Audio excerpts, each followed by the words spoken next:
12 ఏళ్ల అమ్మాయిని 4th floor నుంచి మరి తోసేసారనమాట కిందకి. సో దాని గురించి మీరు ఏం చెప్తారు? ఇది ఖమ్మంలో జరిగింది ఈ ఇష్యూ అనేది. చాలా అమానుష చర్య అండి ఇది ఇప్పుడు అనేది కాదు, ఎప్పటి నుంచో జరుగుతూనే ఉంది. దీన్ని లవ్ జిహాద్ అని చెప్పేసి అని అంటున్నారు. లవ్ జిహాద్ అని చెప్పేసి ఎవరు యూజ్ చేస్తున్నారంటే ముఖ్యంగా హిందూవేతరులు, అది కూడా ముస్లింలు యూజ్ చేస్తున్నారు దీన్ని. లవ్ జిహాద్ అనేది ఇది ఎక్కడి నుంచి వస్తుందంటే మదాసాల నుంచి వస్తుంది. మదాసాలలో ఎవరైతే చదువుకుంటున్నారో అక్కడ వాళ్ళకు నూరిపోస్తున్నారు. ఓన్లీ నూరిపోయడమే కాకుండా వాళ్ళకు ఇటువంటి చేసినందుకు ఆర్థిక సహాయం చేస్తున్నట్టు. 16 నుంచి 22 ఏళ్ళ యువకుల్ని టార్గెట్ చేసుకొని వాళ్ళని మదాసాలలో చదివిస్తూ వాళ్ళకు నెలకు 50,000 జీతం ఇస్తూ, ఒక బండి ఇస్తూ, వాళ్ళ కొత్త బట్టలు కొనుక్కోవడానికి ఇంకా ఖర్చులు ఇస్తూ వాళ్ళకి చెప్పి పంపిస్తుంది. ఏంటంటే ఎవరైనా సరే 16 ఏళ్ళ నుంచి 22 ఏళ్ళ అమ్మాయిలు ఉంటాయి, బ్రాహ్మణులకు ఈ రేటు, క్షత్రియ వర్గానికి చెందిన వాళ్ళకి ఈ రేటు, నిమ్న జాతి వర్గానికి చెందిన వాళ్ళకి ఈ రేటు అని చెప్పేసి రేట్లు నిర్ణయించి మరీ ట్రాప్ చేయమని చెప్పి పంపిస్తున్నారు. ఫస్ట్ ఆఫ్ ఆల్ మనం చేయాల్సింది యూపీ సిస్టమ్ లాగా ఇక్కడ కూడా మనం చేయాలండి. మదాసర అనేది మొత్తం కూలగొట్టేసేయాలి. మదాసర అనేది ఉన్నంత వరకు దేశం అనేది విచ్ఛిన్నం అవుతూనే ఉంటుంది. ఈ ముస్లింల వల్ల దేశం అనేది నాశనం అవుతూనే ఉంటుంది. ముఖ్యంగా వాళ్ళు టార్గెట్ చేస్తుంది హిందువులను మాత్రమే. అటు క్రిస్టియన్స్ కానీ ఇటు ముస్లిమ్స్ కానీ హిందువులను టార్గెట్ చేస్తారు. ఎక్కడైనా కానీ ఒక ముస్లిము క్రిస్టియన్ మతం మార్చడం విన్నారా? పోనీ ఒక క్రిస్టియన్ ఒక ముస్లిం మతం మార్చడం విన్నారా? పోనీ లవ్ జిహాద్ చేయడం అనేది విన్నారా? ఇదంతా జరుగుతుంది ఎవరి మీద? కేవలం హిందువుల మీద. ఇక్కడ మనకు ఖమ్మంలో జరిగింది కూడా ఆ అమ్మాయి హిందూ, అందున 12 ఏళ్ళ బాలిక అంటే ఇంకా కాదు కానీ అమ్మాయిని అంటే అది చట్టరీత్యా చాలా పెద్ద నేరం. పైగా చేసింది ఎవరు? గౌస్ అనే అబ్బాయి. గౌస్ అంటే ముస్లిం వ్యక్తి క్లియర్గా లవ్ జిహాద్ అని చెప్పేసి తిరుగుతున్నాడు. వాడికి ఇచ్చేది డబ్బు, బండి, వాడి మెయింటెనెన్స్ మొత్తం కూడా మదాసా నుంచి వస్తుంది. ఆ మదాసా డబ్బు ఎక్కడి నుంచి వస్తుంది? మన తిరుపతి దేవస్థానం నుంచి ఫండ్స్ అనేది మనం ఏవైతే ముడుపులు చెల్లిస్తున్నామో ఆ ముడుపులన్నింటినీ ట్యాక్స్ రూపంలో గవర్నమెంట్ తీసుకుంటూ వీళ్ళకు మదాసాకి ఇస్తుంది. ఆ మదాసాకి ఇవ్వడం వల్ల ఆ ఒళ్ళు పలుపు చర్యలతోటి ఈ డబ్బులన్నీ వీళ్ళకి ఇచ్చేసి అదే ముస్లింలు మన హిందువులను టార్గెట్ చేస్తూ, మన హిందూ అమ్మాయిలను టార్గెట్ చేస్తూ, మన హిందూ అమ్మాయిలను నాశనం చేస్తూ వాళ్ళ జీవితాలతో ఆడుకుంటున్నారు. ఇప్పుడు ఆ అమ్మాయి చనిపోయింది 6వ తారీఖు అని చెప్పి తెలుస్తుంది. 6వ తారీఖు పోయేసి వాళ్ళ 11వ తారీఖు 5వ తారీఖు వరకు కూడా ఇంకా ఎఫ్ఐఆర్ నమోదు కాలేదంటే వాళ్ళ భయం అనేది ఎంత ఉందో చూడండి.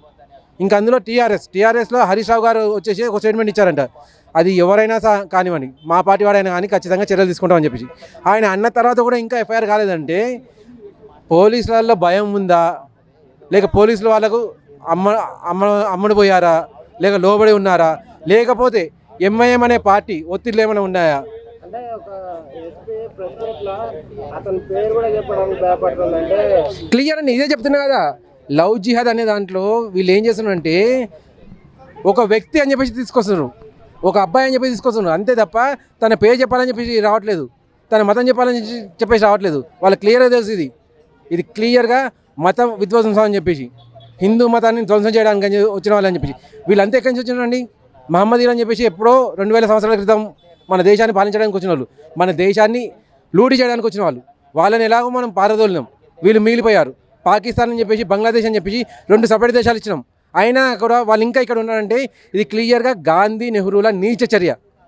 వాళ్ళు చేసిన నీచ చర్య వల్ల ఆల్రెడీ గాంధీ ఏమన్నాడంటే తను ఇచ్చిన స్టేట్మెంట్ ఇప్పటికీ ఉన్నాయండి చాలా చోట్ల. పాకిస్తాన్లో వాళ్ళు హిందువులు సరే, ఇక్కడ ఇండియాలో ఉన్న హిందువులు ముస్లింలను ముట్టుకోరాదు, లేదంటే నేను ఆమరణ నిరాహార దీక్ష చేస్తా అని చెప్పి మాట్లాడి. అంటే అక్కడ హిందువులు మనకు చచ్చినా పర్లేదు, ఇక్కడ హిందువులు మాత్రం ముస్లింలను టచ్ చేయకూడదు. ఇక్కడ కూడా ఆయన ఉద్దేశం ఏంటంటే ఇక్కడ పొరపాటున ముస్లింలు అనే వాళ్ళు హిందువులను చంపినా కూడా చావండి మీరు పర్లేదు, కానీ వాళ్ళ మీద చేయొత్తద్దు, అహింస పరమోధర్మం అని చెప్పి కేవలం హిందువులకు మాత్రం నేర్పించిండు. అటువంటి నీచ బుద్ధి నెహ్రూ అండ్ గాంధీది. వాళ్ళను మనం దేవుళ్ళగా ఇప్పటికి పూజిస్తున్నాము, అది మన కర్మ.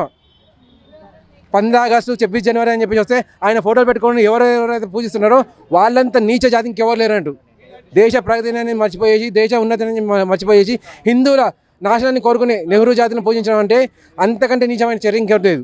ఇప్పుడు ఇక్కడ హరీష్ రావు గారు కానివ్వండి, ఎంఐఎం పార్టీ కానివ్వండి, కాంగ్రెస్ లీడర్ రేవంత్ రెడ్డి గారు కానివ్వండి, ఎవరైనా కానీ ఈ విషయంలో మాట్లాడరు. ఎందుకు? అక్కడ ఉన్నది ముస్లిం యువకుడు అంటే వీళ్ళకి తడిచిపోతుంది మొత్తం. రేపు పొద్దున ముస్లిం ఓట్లు ఎక్కడ పడకుండా ఉంటాయని చెప్పేసి వీళ్ళు ఆ విషయం గురించి మాట్లాడట్లేదు. క్లియర్ అదే ఉందండి. ఇప్పుడు ఒక యూపీలో యోగి గారి గవర్నమెంట్ ఎలా ఉంది? పొరపాటున ఇటువంటిది ఏదైనా జరిగితే ఫస్ట్ దాన్ని స్టూడెంట్ సైడ్ చేయమంటారు. ఫస్ట్ కాల్చి చంపండి అంతే, ఇంకోటి అవసరం లేదు. తర్వాత వాడి ఇల్లుని ధ్వంసం చేయండి. ఇంకా ఎవరైనా ఉంటే దాంట్లో ఇన్వాల్వ్ అయి ఉంటే వాళ్ళది డీటెయిల్స్ చేయండి. వాళ్ళు కూడా సేమ్ A1 పొజిషన్లో ఉంటే వాళ్ళ ఇల్లు కూడా ధ్వంసం చేయండి అని చెప్పి అంటారు. అలా చేస్తేనే వీళ్ళకి బుద్ధి వస్తుంది. అదే కాకుండా అమ్మాయికి చేతులు కాళ్ళు నడుము వెన్నెముక మొత్తం విరిగిపోయింది. ఇప్పుడు అమ్మాయికి ఏం చేయాలంటారు? న్యాయం ఎట్లా ఆ అమ్మాయి అనేది ఇంకా బతికి వేస్టేనండి. ఇంకేమని చెప్పండి ఆ అమ్మాయి దగ్గర. ఇప్పటిదాకా FIR కాలేదంటే పోలీసులు ఎంత నీచ బుద్ధితో ఉన్నారు అన్నట్టు ఇక్కడ. అంటే ఇప్పుడు సామాన్యులకు ఒక న్యాయం, ఇలాంటి నాయకులకు ఒక న్యాయం అంటారా? సామాన్యులు కాదండి, హిందువులకు ఒక న్యాయం, హిందువేతరులకు ఒక న్యాయం. క్లియర్ ఇక్కడ. హిందువులని ఓడు పట్టించుకునే వాళ్ళు లేడు. పోలీసులు కూడా హిందువులే ఉంటారు కానీ వాళ్ళు మాట్లాడలేరు, ఎందుకంటే పైన అధికారులు ఉన్నారు, వాళ్ళు తొక్కేస్తున్నారు వీళ్ళని. పోలీసులలో నిజాయితీ పరులు చాలామంది ఉన్నారు. నేను పోరాడతానని చెప్పి ముందుకు వచ్చేవాళ్ళు. నాకు తెలిసిన ఒక పోలీసు ఉన్నాడు, ఎమ్మెల్యేని కొట్టిండు క్లియర్గా తప్పు చేసిండని చెప్పేసి ఆయన ట్రాన్స్ఫర్ చేసిన వెంటనే. అటువంటి పోలీసులను పైకి రానివారు.